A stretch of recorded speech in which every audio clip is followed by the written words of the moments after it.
Salutations, spooksters. This is a special message from Kiki and JC. We usually record our audio well in advance, and we want you to know a few things. First, and most importantly, when it comes to your safety, we just confirmed that the nonprofit event mentioned in this episode is canceled. But we wanted to leave the information in here so you know about it, and when it gets rescheduled, we'll let you know. Secondly, and really just as important, we don't expect anyone to give to us or join our Patreon during the COVID-19 pandemic. Going forward, we will be keeping our endings about the same, with the far future in mind. Just know that right now, we don't expect anyone to have any extra funds for us. And honestly, so far, we're going to be fine. There are plenty of other people who will need help, which is why we're helping our local businesses by creating free commercials for them in the future and using our social media to help promote them now. As far as my signature outro, we've decided to keep it business as usual. With everything else in the world turning upside down, I'd like to keep that the same. Obviously, we want everyone to stay healthy, and in a perfect world, none of our listeners would get sick or worse.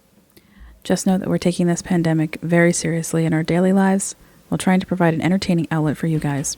Again, thanks so much for listening to us among the 800,000 podcasts out there. You are interested in the unknown, the mysterious, the unexplainable. That is why you are here. 3, 2, 1. Spook.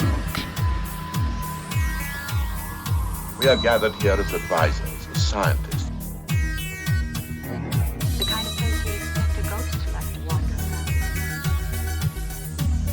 Hey, we all know that we're gonna die, baby. I'll help you. I'm something of a witch. Welcome to Mission Spooky, guys.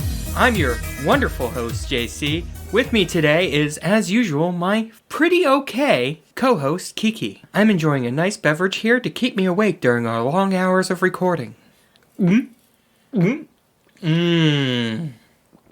Delicious. How you doing, Kiki? So there was a guy that apparently came into your workplace and decided to talk to you about the fact that reptilians are in fact invading the United States government. Oh, not Or just the something United States to that government. effect. Yeah, let's start with this story. Let's get this on the... Let's just get this out of the way. First of all, hold on. I just want to say this one thing before I let you go on your little lizard rant. I've talked to a lot of people podcasting lately, right? Just like back and forths and helping each other out.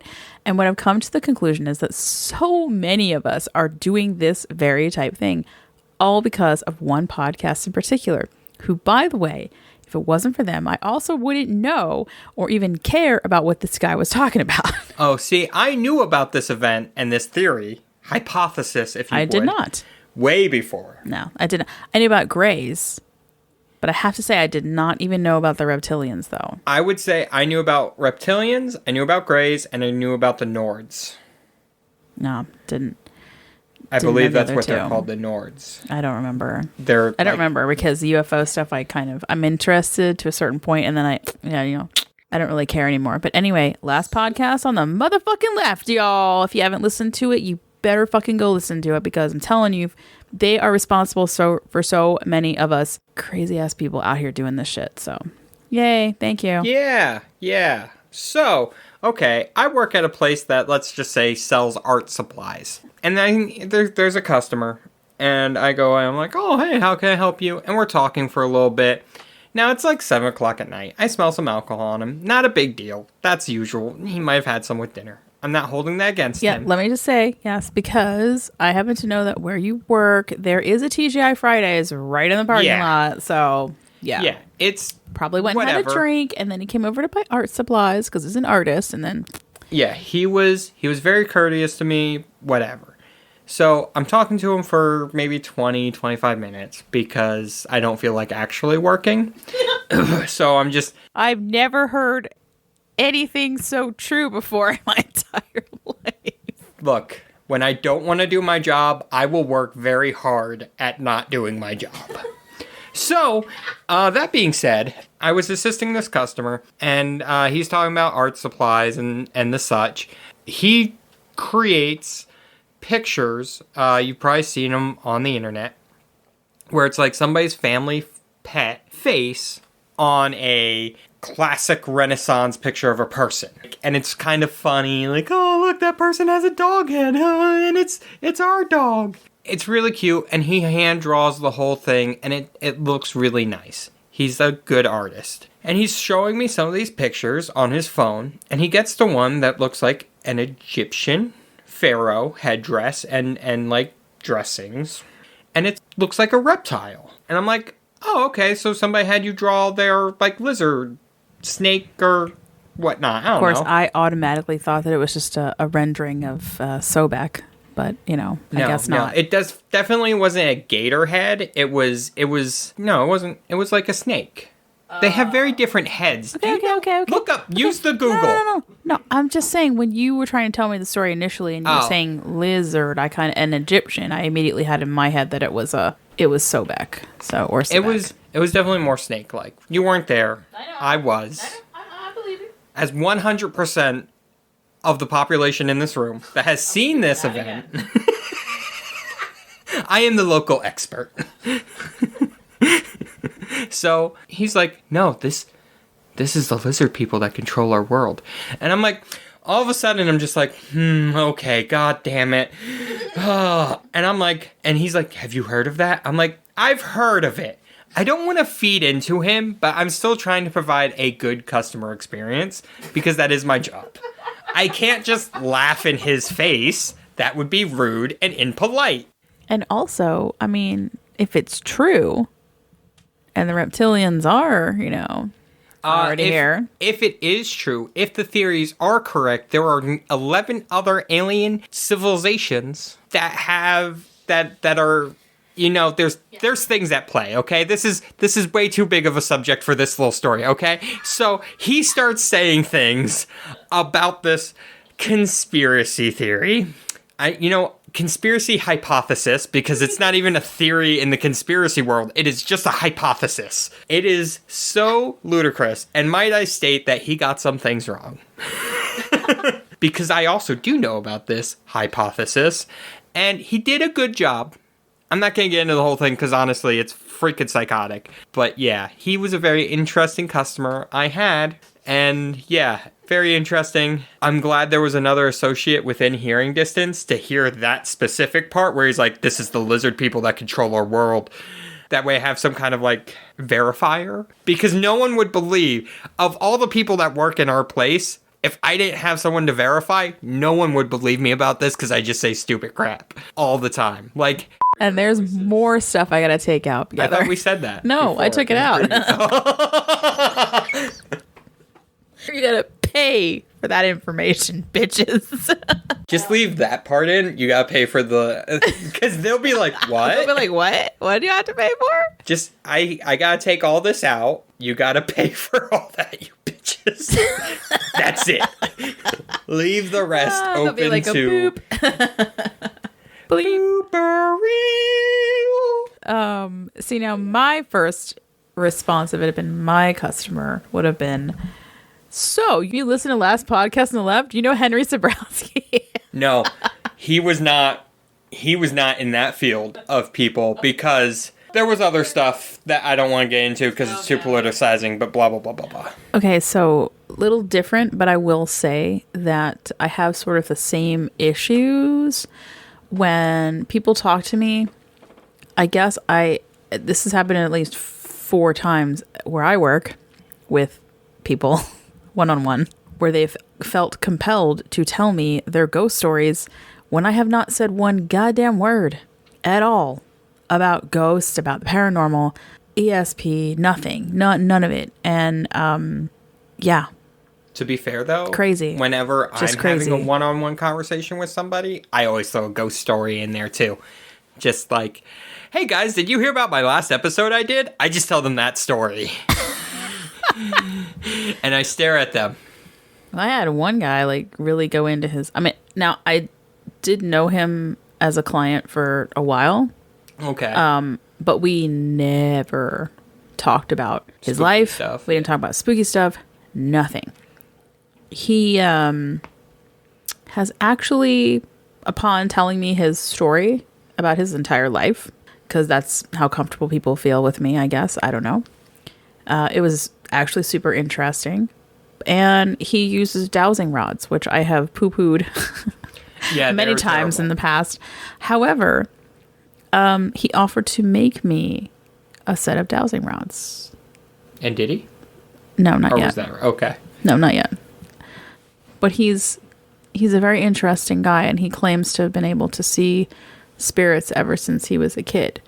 They just come to him and they talk to him. He's also like to a point where one of his friends passed away of a heart attack suddenly, and inside of a dream, that friend was knocking at a door, and he was on the other side of it, just knowing that it was him knocking and trying to put a key, like you could hear the key trying to go in. And then he woke up, and his wife was handing him the phone, like waking him up and going, "You need to talk to so-and-so's wife. He just died." Oh, wow. Yeah. And he was like, "What?" She's like, "Yeah, he just died of a heart attack." And he's like, "Wait, where was he?" He was bringing groceries in from the car, and as he was literally had the key to the house still in his hand, was trying to put the key in the door, and just died right on the porch. Right, that's freaky, crazy. Right? That is super awesome. It's an awesome. It's an awesome story. It's not awesome that the guy died. Obviously, no. I'm gonna just backtrack on that. It's not. That wasn't awesome, but he told me a bunch of other stories too. But that's the kind of thing that people just like randomly. Yeah. Never talked about ghosts before in my life with anybody, because most people think you're fucking nuts. But I guess I have like that aura that people just know they can talk to me and I'm gonna believe them. Yeah, you just look like a weird person. Thanks. You're welcome. They know what I look like. They know what I look like on Instagram now. I don't think I really look that crazy, that weird. I didn't do the crazy eye. The crazy eye. Give it to him. Ow. Anyway. So we're gonna pause. What are we talking about today? What's gonna happen when we get back? I didn't even get to say out. Yeah, I'm interrupting. We're gonna pause for our sponsor first. Yeah, and then what? And then we're gonna talk about a PA haunt. Oh, and then what? It's called the King George Inn. Oh, that sounds fantastic. Yeah. Because I'm pretty sure we've been talking about doing this episode for quite some time. Yeah, we keep pushing it back. We kept pushing it back because it's a good episode too. We just keep wanting to do other things because we're people. Yeah. Yeah, we were like, ooh, look, shiny. Ghosts 101. Oh, look. We need to do shadow people separate from ghosts because they're not the same. Way back, like even last year, we talked like November. You had the King but that was on our giant list. Oh, well, yeah, that's that fair, we were pulling from. Yeah, that's fair. Yeah. We knew in the future. Okay, it's actually happening today, guys. I know it's for real, and it's like so interesting from a historical standpoint. So anyway, when we get back, the King George Inn of Allentown, and JC will be taking a nap.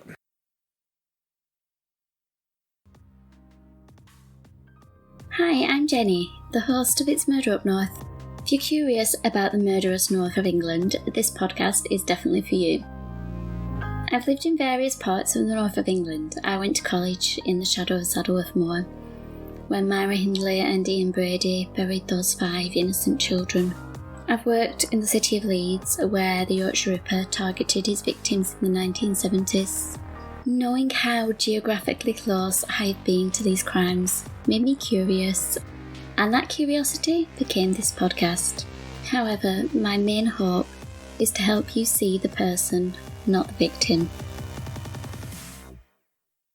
Alright, welcome back, Spooksters. It's been a little while since Kiki's gone on a rant, so here we go. I wanted to talk about the King George Inn because it's a perfect case of someone or a developer purchasing an historic site, making all kinds of promises, and then doing nothing with it for years. The American dream. The King George Inn closed in 2012 and was formerly owned by the McDermott family, who, by the way, very nice people. It was bought by Atul Patel, who is the founder of Hotel Hamilton LLC. The Hotel Hamilton, I believe, used to be the trailer hotel. So basically, the King George Inn has sat there for 8 years while Patel has been waiting to do something with it. The structure is 262 years old and is actually protected as a historic site. And he is supposed to incorporate it into an office structure, but he hasn't done it yet. This past summer, the wooden additions that were put on the outside of it have been stripped away, and I'll include a photograph of that I took a few weeks ago and show you sort of a comparison between what it used to be when the McDermotts owned it and it was a fully functioning bar and restaurant. It looks fine as far as the structure goes because I believe that part was added in the 1930s, like the wooden part of it. So what's left is the solid stone most of the original solid stone structure there, okay? But 2019 marked the third one-year extension that South Whitehall Township commissioners have given Patel, despite their own waning patience, which is why I have no problem calling him out on this. When you purchase an historic site and make promises to the township to keep it up and to keep it intact and incorporate it into new surroundings, you should make good on that promise. We're getting, guess what, another hotel and another bank, which, by the way, no one in Allentown is excited about. False. I'm excited about No, you're not. both of them. No, you're not. You're just saying that. You're right. I'm contrarian. just not in Allentown right now. That's the issue. The building really should have just been bought by the city and turned into an actual historical site and the surrounding land utilized for something better. And don't tell me it can't be done because of its location, because Greensboro, North Carolina, that I just spent 20 friggin' years in, has a huge garden and historical house in the middle of the city, part of the historic museum that they also built. Some people feel like Patel is just waiting for the structure to disintegrate and collapse on its own so he doesn't have to, quote, deal with it, because it's a corner lot. It is on a busy intersection. Yes, it is. Very Hamilton close Boulevard. to a major attraction. Dorney Park. Yep. Which we'll get into, not the park, but we're going to get into the Dorneys here in a minute. So basically it sat there 8 years empty. Except what I'm wondering is it really empty? How angry are the ghosts becoming? Actually, they're probably like, some peace and quiet, finally. I don't know. We'll see. I got some stories. I'm excited. Stories. We all know the theory that when a building stands empty for too long, that other things like to inhabit it. And maybe those things aren't going to be quite as nice as the ghosts that were already currently inhabiting the place.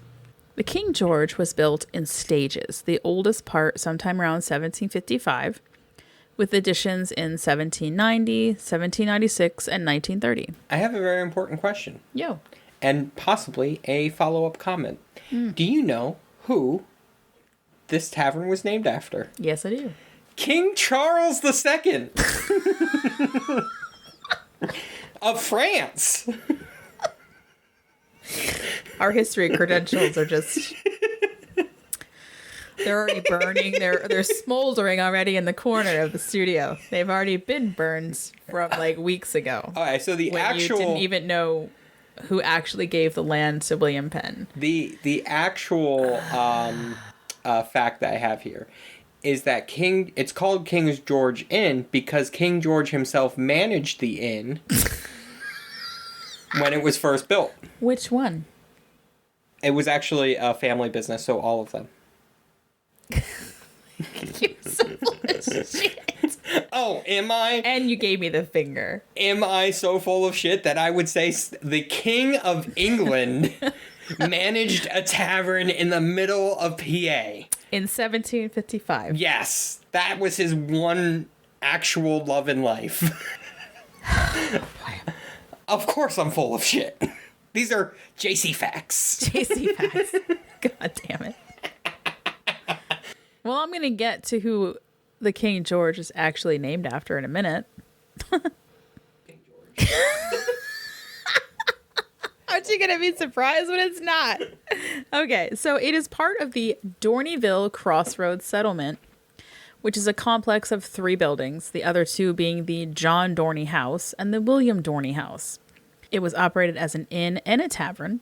The John Dorney House and William Dorney House are 2 stone dwellings built in 1832 and 1835. No one knows who the original builder of the King George Inn was, but it was bought by Peter Dorney in 1796. You'll remember that date is one of the dates of one of the editions that was put on. I was able to find a copy of the National Registry that was signed into effect officially in 1977, and that was Cliff McDermott who helped do that. Thank you, Cliff. Love you. Cliff McDermott purchased the inn on a Friday the 13th in 1970. I love that little factoid. So the founders of the inn were granted a license by King George II in 1756, a year after it was built, and that's who it's named after. There apparently was an orchard of apple trees where the local militia drilled during the Revolution. So I'm giving you guys little factoids here. The 19th century back bar was taken from a hotel in Slatington and installed the night of Prohibition's repeal. The inn might have seen John Adams during a snowstorm, although that can't be confirmed, but we do know from John Adams' journals that he had been in the area during that storm, and because the King George was at a very prominent crossroads, there's a good chance that he might have stayed there that night.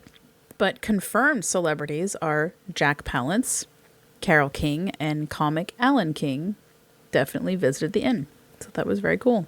I bet you don't even know who the hell Jack Palance is, do you? Yeah, he's Jack. His friends call him Jackie or Jack Attack. And yeah, he's a great guy. 12 out of 10 on the... I really hope he wasn't like a murderer. Okay, I want you to get... You got your phone. Okay, so turn... Yeah, there you go. Now turn down your mic. Okay. And now I want you to look up Batman 1989, the movie. And you're going to see Jack Palance in there. There you go.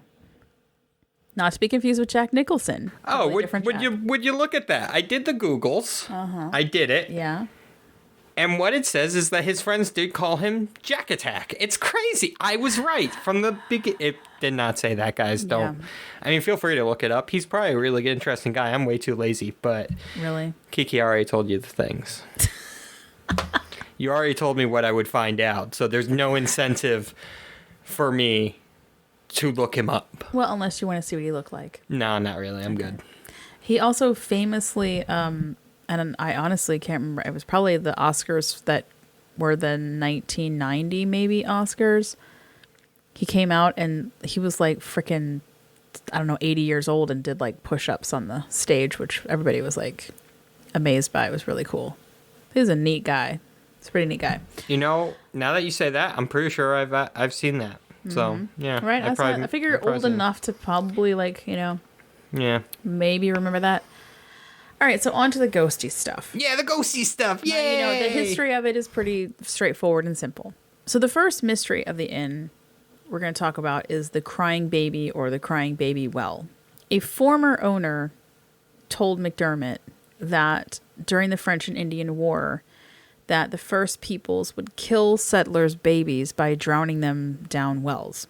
I did some digging, as I'm off to do. And did you dig a well? I did. Oh, well then. I did not find a baby at the bottom of it. Well, good. That would have been weird. Yeah. Okay. I have no historical evidence to support this idea. There's some absolutely terrible things done to each other on both sides of these fights. There was absolutely killing of children on both sides. There's even a story that I found I didn't even know about that's paranormal in nature. We can talk about it at some point in depth, but it's the murder of Enoch Brown and the massacre of his pupils. He was a teacher. Okay. So all these little kids were murdered and scalped. But then again, if you dig much further, there's also a story about Christianized First Peoples being annihilated at a church just because they were First Peoples. It didn't matter they had converted. They just killed them anyway. So it's almost like American history is just full of terrible events done by really not great people. Yeah. And yeah. Very bad on both sides. But Yeah. the one big difference being that when the first peoples, for example, returned with these tiny scalps of children during that Enoch Brown massacre, the elders were absolutely furious with them and were like, what did you do? Why did you kill innocent children? Like, this is what they do to us, right? This is not what we do to them kind of mentality. On the flip side, when white guys were killing first peoples and children and women, they didn't really seem to give a shit. So here's the thing. Europeans mastered Being assholes to each other. murdering people. Yes. Yeah. Yes. So it was very easy for us to demonize and essentially strip the humanity away from people that didn't look and or act like white people, Europeans. So, But especially since they'd already done it to themselves and they looked like themselves. yeah, okay? yeah. Like, it was very just easy for us to get past that. One day, I'm going to do my... we might revisit an Enchanted Eats episode at some point and talk about nutmeg wars, because I had a whole bunch of shit in there, guys. It's not ghosty, but it is the worst things that you could possibly think to do to each other. And they were all Christians. It was just like, what the hell are you doing to each other? I don't understand. It's nutmeg, guys. It's not. Also, I can definitely see kind of going back to the first people's putting babies down wells to drown them. It is, by nature, difficult to kill a small child. Not that the child is difficult to actually kill, but emotionally it's difficult to do it. So it's kind of easy to just drop it down a well and let nature do its thing. Okay. So I can see it being very plausible. So on that note, there was another tale that made a little bit more sense to me, which was that during one of the first people's raids during the French and Indian War, and this place being at a crossroads, they actually invaded the building and killed a whole bunch of people, including a child, that they then threw into the cistern to poison the water for the local area. Because you, in case people listening don't know, you definitely don't want any kind of dead body in the water that you're going to be drinking, whether it's human or an animal. Yeah, it just gives it a weird flavor. Just a slight, like, I might die flavor filled of disease. It's crazy how that happened. I mean, I feel like that should be like a no-brainer, but at the same time, we So if talked you're- about in the last episode, which was people aren't really washing their own goddamn hands. So if you're really looking to take out a large group of people that have somehow challenged you, just poison their water source. Tips from JC. Yeah, JC tips. Wow. Yeah. Other things that could have happened at this location, or definitely, I say, that's a could have happened kind of story, the story about the child, because we can't really... You can't prove it. You can't prove it. disprove it. Again, this one, a little bit difficult to find, because if it happened when it did, like in the 1700s, not a whole lot of information, but apparently a man hung himself in the stairwell. And that was it as far as like deadly type things happening there. Now, it's also a site that's used during the Revolutionary War for Minutemen working out and practicing. Then because of its location, it becomes a place where people were coming when they got hurt or injured. So you're kind of like, yeah, it's sort of a hotbed for people dying anyway, or lots of people could have died on this crossroads because of just where the building was. Stuff we can't really prove, but hey, it happens. What I find interesting, though, is that the stories that I found kind of went hand in hand with stories from people that came like firsthand. So the first one we're going to talk about is a woman, Marin, who I met, who went ahead and told me about her experiences while she was working at the King George. And this was, I think, the 90s. She said that there was a radio that they would have on during cleaning. And they'd usually tune in to like a rock station, for closing up, because you're listening to like rock music while you're cleaning. She was always really careful to turn the radio off at night. But when people would come in the next day, they would be complaining about how the radio was left on the next morning. And she'd go back and be like, no, I know that I turned it off. And now no one's been in the place. So, of course, she's still thinking in her head, well, maybe the owner was there. Maybe they turned the radio on. You know, there could be explanations. But one night, it finally happened to her. She's doing what we like to call in the industry a clopening, where you're closing a late night Saturday, cleaning up, got your rock station on, close up the place, and you try to get out of it in a hurry because you know that you got to be there first thing on Sunday morning. That's called clopening. Close opening. And there's a party on that Sunday, so she's one of the first people to get there, opens up the restaurant, and what does she find? That the radio is on. She knows damn well she's the person who frickin' turned it off the night before. The other part of that, though, was that it was playing a different station. It was sort of what she claimed to be an old-timey type music, right? So maybe like an AM station, right? So she's like, so this is kind of weird, and it also solidified for her that what other people had been telling her was true. So she's standing later next to the shelf where the radio is at. She told me it was a pretty nice size radio, And she turns it on, changes it back to like the rock station because now they're just like, doing their opening stuff. When the radio just moves right off the shelf and slams to the floor as if this invisible hand has just swiped it from behind. Boom.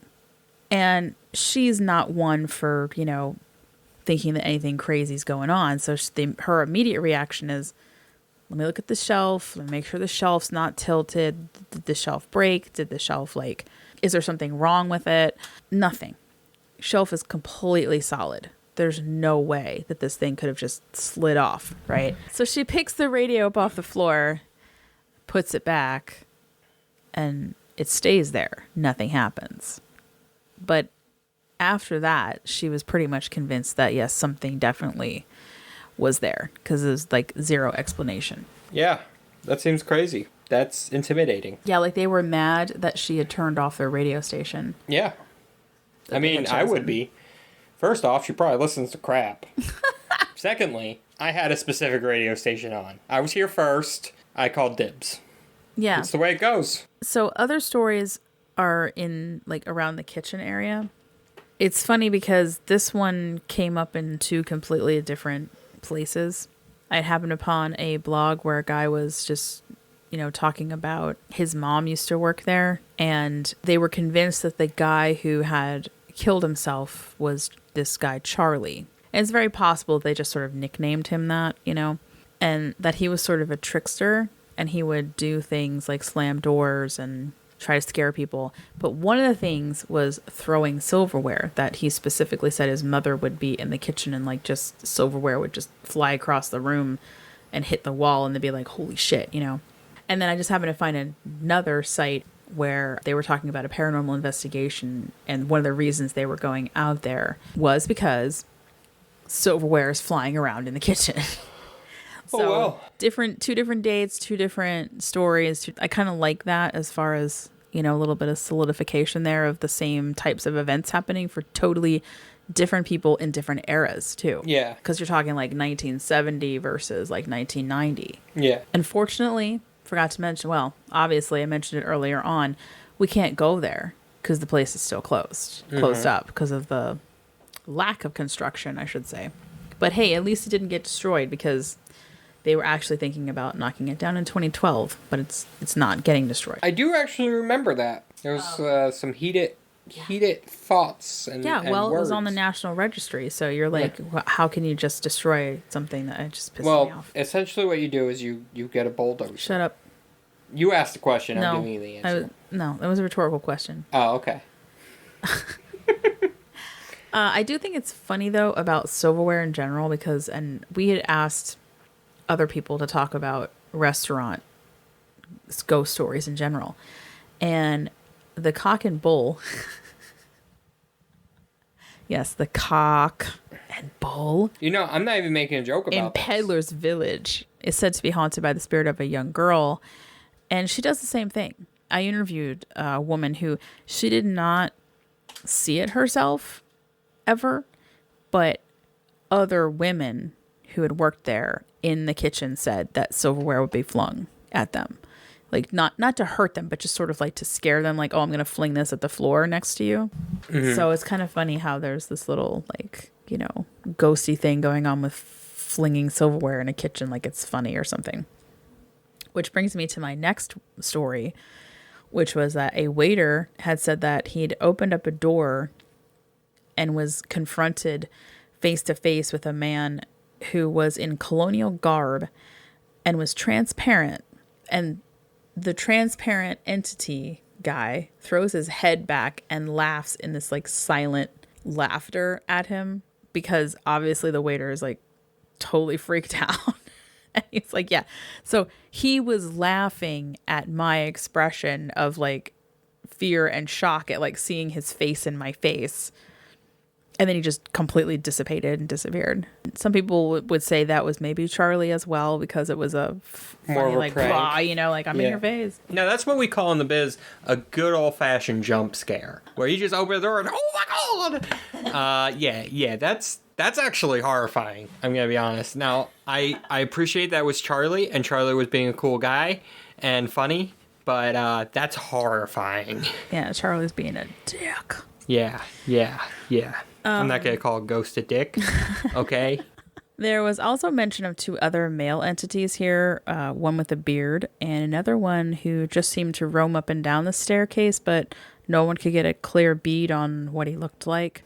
Okay. Again, that could be the man who hung himself, this quote-unquote Charlie, and that there was a little girl in colonial clothing, which, I don't know, that seems always like the go-to of like, oh, it's a little ghost girl. She's floating around. But it could, I mean, unfortunately, back then, because there weren't vaccines and other medical treatment, a lot of kids died.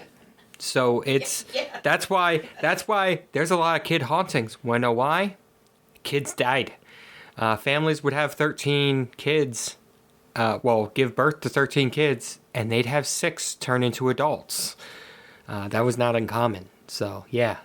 Or kids in my family where there were 13 children born and 11 of them lived. And I can't even believe when you think about, I think my great grandmother popping out that many little human beings. I can't, no. It's a lot. That's a lot. One was enough. Yeah, dude, but the little guy, he's so cute. Balls. He's so cute. Yeah, he's cute. You got 13 kids in one there. Scamper. Oh my God, right? It'd actually probably be easier if you had more kids because they could all like take care of each other. Yeah. Well, he's the oldest, so he'd have to watch them. Unless you just found kids. Unless I just found kids, yeah. Yeah, just, you guys are mine now. You know this is kidnapping, right? This is going a really bad place. Yeah, really bad. Okay, let's We're not kidnapping children, JC. No, you are. I'm not, no. I'm not kidnapping children. He has cousins. I can just go kidnap them, and my sister will be like, oh, so you God. do admit that you kidnap.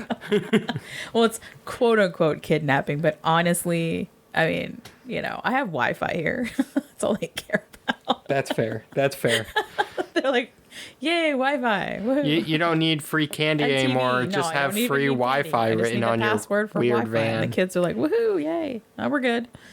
But yeah. I do remember that there was a TV ghost show. I'm just going to say TV ghost show because I can't find it. I know they covered this location on TV. And I cannot remember who it was. I thought it was Ghost Hunters. I looked there. I couldn't find it. Then I thought it was a Ghost Adventure. Was it Daddy Baggins? No. Couldn't find it there. And I remember on the TV show that the mirror in the bar was also sort of a bone of contention. And they were focusing in the investigation because people would say they'd be sitting at the bar and you'd look up and you'd see like someone clearly with like a, their hair up in a bun in a very like colonial style would be like standing behind you like a woman. And I know that, but I can't remember if they found anything or not. And like I said, I can't find the darn TV show. I tried. And then I thought, well, maybe they didn't name it. Because I know with some episodes, they didn't always name the exact place where they were going. But I feel like the King George has always been like a haunted location in Allentown that was always talked about. And unfortunately, I never got to eat there. It just was one of these things. And I worked in the restaurant business around here, but I did not wind up eating in that location. Now, funny story, before I met Marin, who told me the story, I'm going to add this because it was kind of freaky. Okay. I had a dream that I was at the King George Inn. Yeah, you've told the story before. I told you this story. I didn't tell this story. I did not. Yeah. No. I kind of sometimes I do mix up things, so you're very probably right. I told the story, but the fact is, like, that's the whole point of us doing this is because of that stupid dream. That's fair. Yeah. Like, if I hadn't had it, like, it was just weird. Just and cut then, out this whole part. I don't care, whatever. And then Marin, like, showed up and, like, I didn't know her. And then she tells me the story. And the only reason that I remembered what the interior looked like was because of the stupid show. And I can't remember what show it is now. I thought for sure I'd just look it up and just pop, boom, be on the internet. But no, it's the one damn time that it, like, the information's not there. Well, I find Tom Hiddleston reading the Book of the Dead, but I can't find this damn show. Oh, you that find just pisses me off so bad. You find what your heart desires most. Oh God, that's true. I really did want him to read the Book of the Dead. I'm so happy I was able to give you that wisdom. And also, I shared that wisdom with many other women who are currently also listening to him, and also not getting any work done. They could be multitasking. No, they told me they're not getting any work done. Oh, they're getting work done, if you know what I mean. Gross. Okay, so anyway. Okay, continue. Every other episode, gotta talk about Tom Hiddleston. It's just gonna be a thing. Wait until Loki comes out on TV. Dude, I'm just gonna be like, so my shout out today goes to... My shout out today just goes to Tom Hiddleston for being beautiful. Born. Yeah, just thank you for existing, man. Thank you for existing. You make the world such a beautiful place. Thank you so much. Yeah, whatever. I got nothing else. Oh, really? That's him. I thought you were going to tell... You didn't tell the whole story. I interrupted. Oh, no. I did actually tell the story once before. I probably cut it out. No, I want you to tell it again. No, I don't want to tell it. You did, but it wasn't like bit in depth. You should tell it. Because I even thought about that. I'm like, she did, but like it wasn't heavily in depth. Like you're about to do. Again.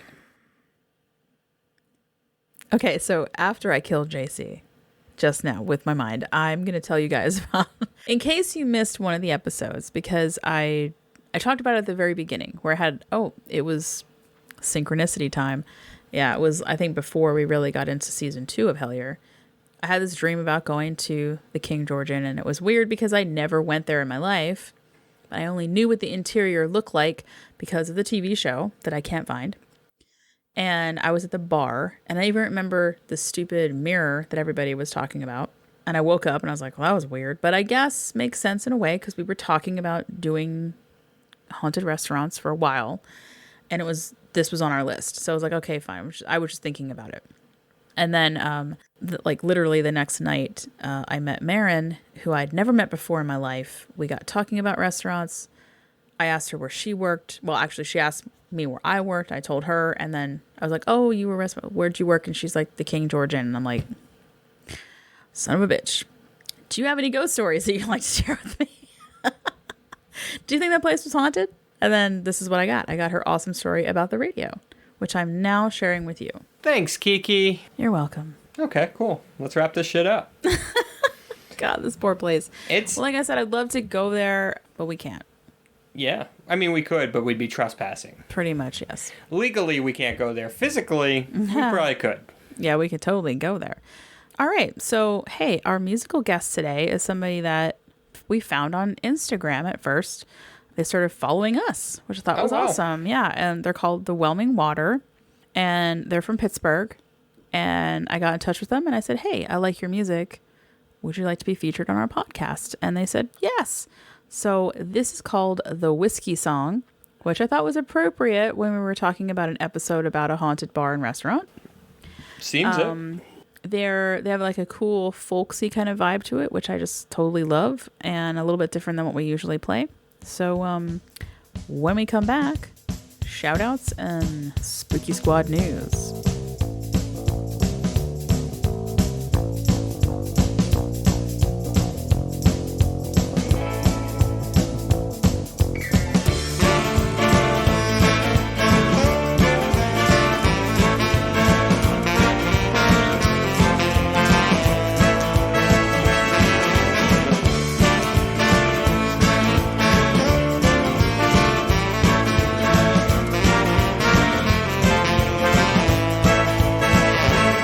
Well, my eyes are wider than a crescent moon. Yeah, I got more promise than a bride and groom, but there's skeletons that live behind my smile.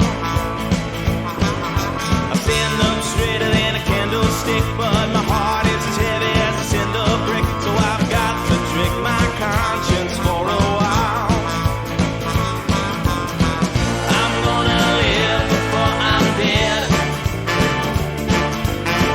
I'm gonna dress the town in red. Just remember what your mama always said. Don't let the whiskey go to your head. Welcome back, Spooksters. Thank you so much for listening today. Guess what time it is? It's the time when we ask you for money. I'm just kidding. No. If you want to join the squad, head on over to patreon.com/missionspooky. We have tiers at the $1 and $2 levels. One single buck gets you our undying gratitude and a shout out on the cast if JC's doing his job. And the $2 level gets you access to our boober reels, which there are currently 2 of those up. We are still working on our $3 and $5 levels, honestly. I want it to be something really super special. So I think maybe in another month we'll have the $3 level up. It's going to be awesome. I promise. We are currently looking for your ghost stories for an upcoming episode about Hawk Mountain. So if you've been out in the woods and had anything really strange happen to you, please email us at missionspookypodcast@gmail.com. Feel free to email us with any questions or comments about any previous episodes. If you're a PA, New Jersey, or Delaware band, or you own your own music and would like to be featured on the podcast, like Whelming Waters just was today, please feel free to contact us through private message on Instagram, Twitter, or you can email us directly at missionspookypodcast@gmail.com. You can find all of our musical guest songs on Spotify by typing Mission Spooky 2020 in the search bar and then going to our Spotify profile. We're going to be continually adding to that list as we go, including the song that you're going to hear today again. You can follow us on Twitter and Instagram at Mission Spooky and at our Facebook page that JC rules with An iron fist. Don't forget to rate and review us on iTunes. Just remember to be kind. Also, rate and review us on Podchaser and review us on our Facebook page, please. Because right now it looks so sad and depressing. We didn't do shout outs. I don't have any shout outs this week. I don't care about anyone. Dinner, guys. Hold on. You're so rude. Okay. Literally didn't write it down in this episode. That's why I forgot. So, okay. So we got through all that BS. Now, on to the good stuff. JC, you have a shout out today. Yes, same thing as last week. I want to shout out my nonprofit, Sword Tag Society. We are hosting a spaghetti dinner, bake sale, and basket raffle at the Lehighton Recreation Center on April 4th, 2020 from 4 to 8 p.m. Our tickets are $10 for adults. It's all you can eat spaghetti. It is homemade spaghetti. It is delicious spaghetti. $10 for adults, $5 for kids. Drinks are with that. There's salad, bread rolls, everything's with it. We serve you. We have waiters, kind of. They're volunteers, you know. But Lehighton Rec Center. Are you going to be there? Can Spooksters meet you? Oh, I will be there. I'll be at the table right when you walk in. I'll be one of the first beautiful faces you guys see when you come in the door. And because of Instagram now, everyone knows what JC looks like. A potato with a beard. Yeah. Although it didn't have my I feel like that photo of myself didn't really have my beautiful mane of hair on my head as well. Like, it just didn't show it. But it was still a really good picture. Just so everybody knows, it's Lehighton Borough Recreation Center, right? Yeah. So that is at 243 South 8th Street in Lehighton. That sounds correct. My shout out is actually to the wonderful human being that created that picture of JC for me. And that would be Dan Jensen Movie Talk. Dan the man. And don't forget to hit up Bongo's reviews on Dan Jensen's Movie Talk, because Bongo is the bomb. You did a good job, buddy. Right. I think you really captured JC's essence. Yeah.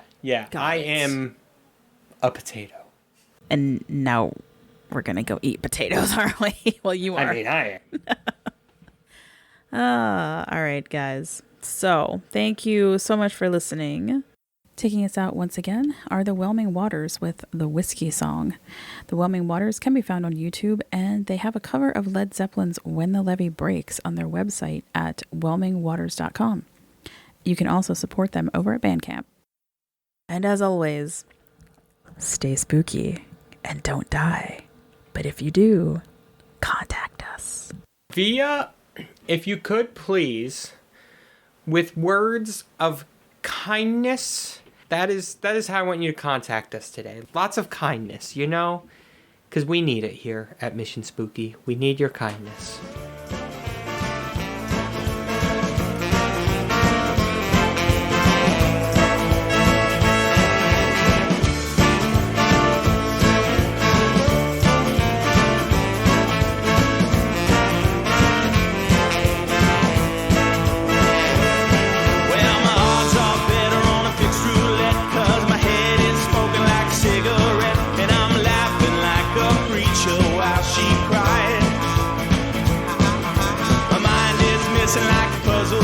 Yeah.